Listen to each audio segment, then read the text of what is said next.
வானதி சீனிவாசனை அலறவிட்ட அண்ணாமலை, கோவையில் பெரும் பரபரப்பு.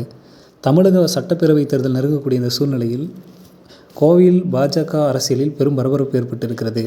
அதாவது பாஜகவினுடைய முன்னாள் தலைவராக இருந்த அண்ணாமலை ஏதாவது ஒரு தொகுதியில் போட்டியிடுவார் அப்படின்னு சொல்லிட்டு எதிர்பார்க்கப்பட்ட சூழ்நிலையில் அவருக்கு வாய்ப்பு அப்படிங்கிறது மறுக்கப்பட்டிருக்கு. குறிப்பாக வானதி சீனிவாசன் அவர்கள் கோவை வடக்கு தொகுதியில் போட்டியிட போகிறாரு. பட் அண்ணாமலை தான் அங்கே போட்டியிடுவார் அப்படிங்கிற மாதிரி எதிர்பார்க்கப்பட்டது. ஆனால் அண்ணாமலைக்கு அந்த வாய்ப்பு தற்போது புறக்கணிக்கப்பட்டிருக்கு. இது பெரும் அதிருப்தியை ஏற்படுத்தியிருக்கு. ஆனால் அதிமுகவினுடைய முகமாக கருதப்படும் எஸ்பி வேலுமணி என்ன சொல்லியிருக்காரு அப்படின்னா, அதிமுகவினுடைய எம்எல்ஏ வேட்பாளர்கள் எல்லாமே அண்ணாமலையை நேரில் சந்தித்து அவருடைய ஆதரவை பெற வேண்டும். ஏன்னா அண்ணாமலைக்கு பெரிய செல்வாக்கு இருக்குது கோவையில்.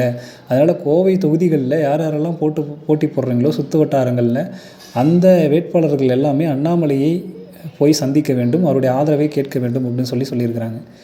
வானதி சீனிவாசனும் என்ன நினைக்கிறாங்க அப்படின்னா, அண்ணாமலையோட ஆதரவு நமக்கு வேணும். ஏன்னா அவர் இப்போ பெரும் ஆதரவு கொண்டிருக்கிறாரு. அவரோட ஆதரவு நமக்கு இருந்தால் தான் நம்ம பெருவாரியான வாக்குகள் வித்தியாசத்தில் ஜெயிக்க முடியும் அப்படிங்கிறத அவங்களுமே நினைக்கிறாங்க. இருந்தாலும் அண்ணாமலையை தள்ளி வச்சுட்டு தனக்கு பெரும்பான்மை கிடைக்கணும் அப்படிங்கிற ஒரு விஷயத்தையும் அவங்க நினைக்கிறாங்க.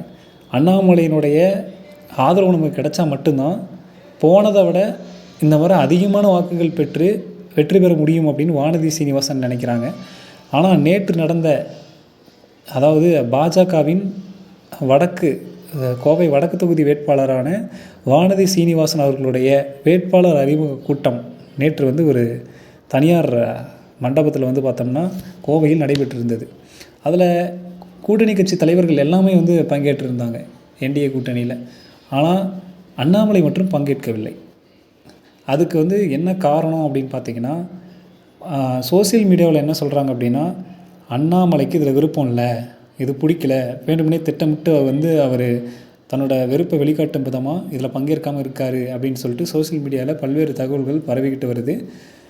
அதே மாதிரி வானதி சீனிவாசன் அவர்களும் அண்ணாமலை வந்தார் அப்படின்னா வேட்பாளர் அறிமுக கூட்டத்தில் நமக்கு ஆதரவு கிடச்சிருக்கும் அப்படின்னு சொல்லிட்டு எதிர்பார்க்கக்கூடிய சூழ்நிலையில் அந்த நேரத்தில் தான் அண்ணாமலை அவர்கள் தன்னுடைய எக்ஸ் தளத்தில் ஒரு பதிவு போடுறாரு. அது என்ன பதிவுன்னு பார்த்தீங்கன்னா, பாஜக மாநில பொதுச் செயலாளர் முருகானந்தத்தினுடைய தந்தை பழனிசாமி கவுண்டர் அவர்கள் காலமாயிருக்காரு. அது எனக்கு பெரும் வருத்தத்தை ஏற்படுத்தியிருக்கு. அவங்க குடும்பத்தை கூட நான் நிற்கணும்னு நினைக்கிறேன். என்னோடய ஆழ்ந்த இரங்கலை தெரிவிச்சுக்கிறேன் அப்படிங்கிற மாதிரி சமூக வலைதளமான எக்ஸ் தளத்தில் பதிவு போட்டிருந்தார். அந்த பதிவை பார்த்துட்டு இதனால தான் அண்ணாமலையில் பங்கேற்க முடியலையா அப்படின்னு சில பேர் சொன்னாலும், சோஷியல் மீடியாவில் வேணும்னே புறக்கணிப்பையும் எதிர்ப்பை தெரிவிக்கக்கூடிய வகையிலையும் அண்ணாமலை செயல்பட்டிருக்கிறார் அப்படின்னு சொல்லி பெரும் சலசலப்பை ஏற்படுத்தி வராங்க. அடுத்த செய்தி என்னன்னு பார்த்தீங்கன்னா, சாத்தான் குளத்தில் தந்தை மகன் இருவரையும் போலீஸ் லாக்அப்லேயே வச்சு அடித்து சாகடித்த வழக்கில் ஒரு அதிரடி தீர்ப்பை உயர்நீதிமன்றம் கொடுத்துருக்குது.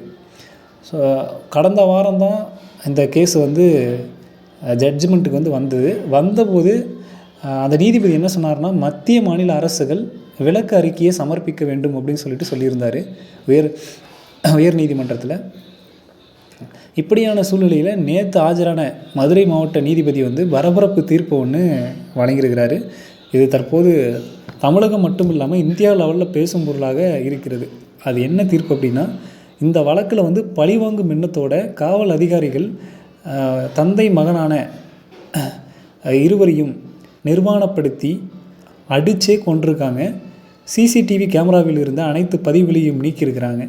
சரி, இந்த இருவர் மேலேயும் தந்தை மகன் இருவர் மேலேயும் ஏதாவது குற்ற வழக்குகள் இருக்கிறதா என்று பார்த்தால் இருவர் மேலேயும் எந்த குற்ற வழக்கும் இல்லை. அப்பாவிங்க, படித்தவங்க.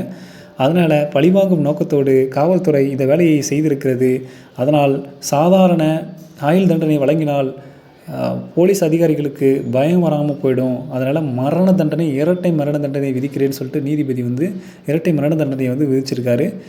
வேலியே பயிரை மேய்ஞ்சது போல் மக்களுக்கு பாதுகாக்க பிடிக்கக்கூடிய போலீஸ் அதிகாரிகளே இது மாதிரி நடந்திருக்கிறாங்க அப்படின்னு சொல்லியிருக்கிறாரு.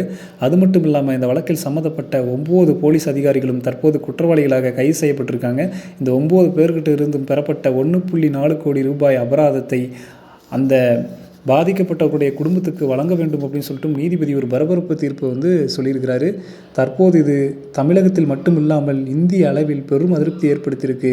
ஒரு போலீஸ் அதிகாரி 9 பேர் சேர்ந்து ஒருத்தரை கொண்டிருக்காங்க. அவங்களுக்கே இரட்டை மரண தண்டனை அப்படிங்கிறது இந்தியா லெவலில் பெரும் பரபரப்பு ஏற்படுத்தக்கூடிய செய்தியாக இருக்குது. இந்த செய்திகள் எல்லாத்தையும் கொடுத்து உங்களுடைய கருத்துக்களை கமெண்ட் வாயிலாக தெரிவிங்க. மேலும் இது போன்று உடனுக்குடன் நிகழக்கூடிய செய்திகளை தெரிந்து கொள்ள மறக்காம சேனலை சப்ஸ்கிரைப் பண்ணிக்கோங்க. நன்றி.